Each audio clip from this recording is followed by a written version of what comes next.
am a 45 years old woman, my husband and I have a 15-aunt daughter Kate and a 9-year-old son Sam.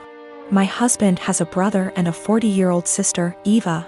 Eva and her husband James have a daughter, Allegra. She is also 15 years old. Kate and Allegra have always been compared in the family. From the time they were born, it seemed to be a competition of who would walk first, talk first, do more, achieve more. And Allegra was always first.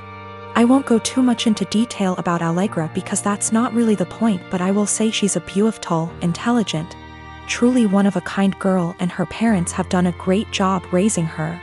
My in-laws fell in love with her and think she hung the moon. This bothered me and made me sad for Kate, but I let it go for the most part. There's no doubt in my mind that they love all the kids equally, but out of the two girls you can tell who they admire more. Every summer, the whole family visits a holiday home that Eva shares with my in-laws. Over the summer, Kate met a boy, Luke, who was also holidaying in the area. They started dating. This was Kate's first experience with boys. Allegra had friends who were nearby, so for our first few weeks we didn't see her much. About 3/4 of the way through the holiday, Kate invited the boy she'd been seeing to dinner. Allegra was told to come, and afterwards she would be going to a party. At the dinner, it was clear that Luke was very attracted to Allegra. After dinner, Luke decided he would go to the party Allegra was going to as he had also been invited. They both asked Kate to go, but she wasn't allowed and was very upset. My husband and I felt it was not a safe or appropriate environment at her age. Eva informed us, because she knows we do not allow Kate into these environments, that it was an adult party, where there would be drinking and possibly other things going on. Allegra has grown up in a place where these kind of things are much more normal. And Eva and her husband made the choice to let Allegra live those experiences. From what I know and have seen, she handles it exceptionally and it has not caused any issues. However, it is not the way we have chosen to parent Kate, and so we didn't allow her to go. The next morning, Allegra came downstairs and asked to talk to me and Eva. She said at the party Luke was flirting with her and showed her some messages he'd sent her. We decided we would all talk to Kate. Kate spent the next 2 days miserable. When she finally came out of her room, Kate was caustic and everyone was getting a bit fed up with her attitude. Eventually, my father-in-law jokingly said, "Your mistake was introducing him to Allegra. How did you think that was going to go for you?" My mother-in-law told him off but added that Luke handled it terribly, but the outcome was sort of inevitable. Kate left the table in tears. We managed to get through the rest of the holiday, but when my husband brought up plans for Christmas, Kate refused to go. She said she couldn't bear being ridiculed by her own family and constantly compared to Allegra. After seeing how much this was affecting her, I spoke to my husband and said we shouldn't go. He argued that it would be wrong to let Kate take away time with family just because of a boy. I reminded him that this has been happening since they were born, but he said that we can't shield Kate from every special person in the world. He said he would talk to his parents about their comments, but that we should not set a precedent of letting Kate run away from reality. I am a 17-year-old female, and I still live with my mom, my stepdad, and my 2 half-siblings, 5 and 7 year. My dad died when I was 5, driving me to the hospital. Mom didn't want to pay for an ambulance. He died in the crash and my leg and spine got busted up in a way that has left me needing a cane pretty much ever since. My stepdad's always been a little distant with me. He likes to make jokes about how I'm an early blooming black widow. I think he gets that from my mom, who blames me for my dad's death. I do too, it is my fault after all, so I don't push back on it. Anyway, the point is that with the current situation, my parents are always looking for ways to get my half-siblings active and doing things without leaving the house, and have recently settled on scavenger hunts. I have no problem with this, honestly. I wish they'd stop hiding stuff in my underwear drawer, but it's a 5-year-old and a 7-year-old, so that's not the worst. My problem though is that they keep taking my cane when I'm not looking. I tend to get lost in my homework and my writing hobby and zone out, and having it be one of the items that my half-siblings have to find. When I complain to my stepdad, he's a SAHD, so is usually the one running these things. He scolds me for being selfish and points out that my swivel chair has wheels if I need the bathroom and that they always get it to me before I have to go downstairs for dinner. I tried my mom yesterday. And she said that I was being a brat and that if I wanted a father who cared about me I shouldn't have killed my dad. I got really upset at that point and called my grandparents, my mom's parents. Dads are dead too. They showed up at 10 p.m. yesterday, and Grandma screamed at them while Grandpa packed my stuff up and helped me out to their car. My mom's been blowing up my phone and email, calling me all sorts of names and accusing me of turning her family against her and trying to get her in legal trouble, since minors can't move out. And I can't help but think that maybe she's. Me and my girlfriend have never fought, we get along fine. We have been living together for 9 years now, and have been dating for 12 years. We have a healthy sex life, we both have decent jobs that bring in decent money. In the past we talked about marriage a lot and would often joke about what our wedding would be like. Yes, I know how stupidly lame this sounds, however we always agreed we needed to settle down first. We bought a house about a year and a half ago, and were finally able to settle down. Our work schedules normalized, we were able to remove a huge waste of time from commuting, and we were finally able to take various activities after work, e.g., dancing classes, cooking classes, etc. We were able to finally settle down. Finally we decided to take a week off and unplug on the week of 12-year anniversary. She wanted to go camping and hiking, and do the things we used to do when we were first dating.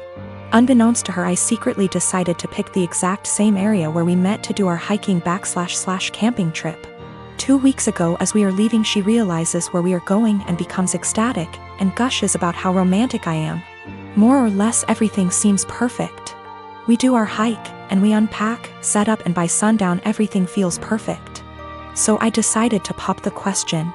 This is where everything kind of falls apart. I ask her, and she just says no.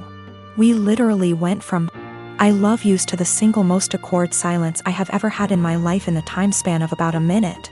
We sat there kind of not saying anything before she says she is tired and goes to bed. She basically proceeds to cry herself to sleep while I sat there doing nothing. I basically didn't sleep, and the next morning, she says she wants to go home. So we pack up and have a really awkward 3-hour hike back to our car. There were a few times where things kind of felt normal and we were joking around like we used to be for a bit. On the way back home, we are talking and chatting normally, but it just feels awkward. At one point we stopped for coffee, and asked if she wanted to talk about what happened, and all I got was a curt no. This is followed by another extremely long silence for the rest of the drive home. We finally get home and I unpack everything while she goes off to bed. She is going to bed. Cue more crying. I tried really hard to talk to her, but she pretty much told me that she just needs time to be alone and think.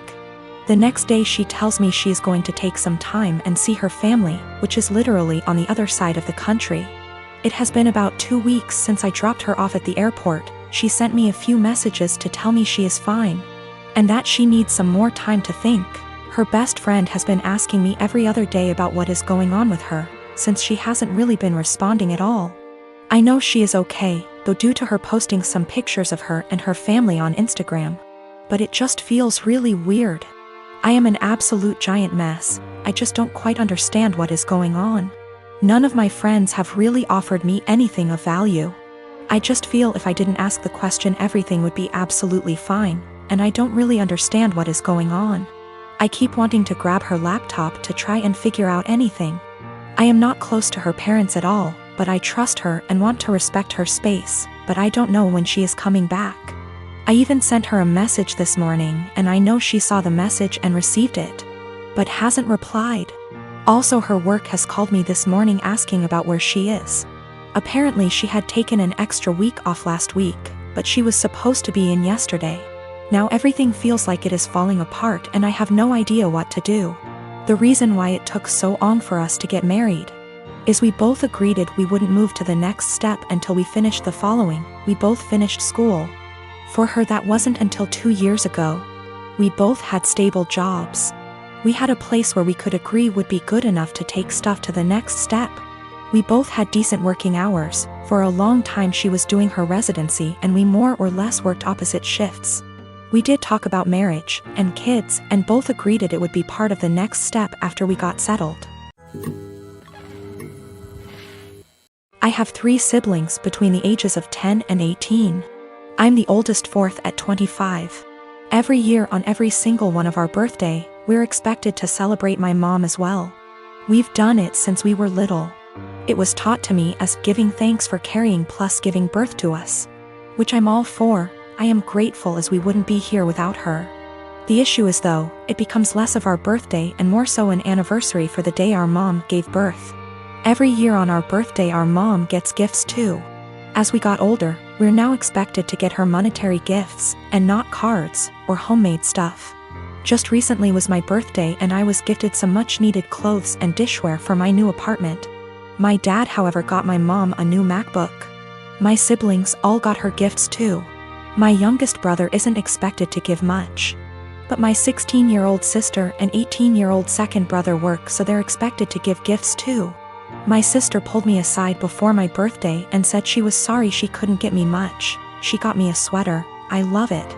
And that she wanted to get me more but our mom was pressuring her to get a certain necklace for our mom. Apparently my mom had been dropping hints for months and my sister was worried our mom would be upset and feel underappreciated if she didn't get it. I asked how much it was, and my sister said it was $300. I honestly lost it on our mom and chewed into her later that afternoon when my mom opened her gifts after me. I think she's ridiculous for even wanting my sister to spend so much on a gift. Mom started crying and my dad kicked me out. Mom won't answer calls but my aunt, mom's sister, called and said I was a POS for not respecting my mother and that I'm a selfish, narcissist child for being jealous of the gifts mom got. I thought I was in the right, but now I don't know. It's been over 2 weeks and mom won't answer my calls. She's been posting on Facebook inspiration quotes about letting go of the toxicity in your life, how blood doesn't equal family, and how hard it is to be a mother. Several family members, aunt, grandma, uncle, and 2 of my cousins, are replying to the posts and are very obviously directing vague comments at me about being a horrible daughter. What to think now because of how many people are on her side.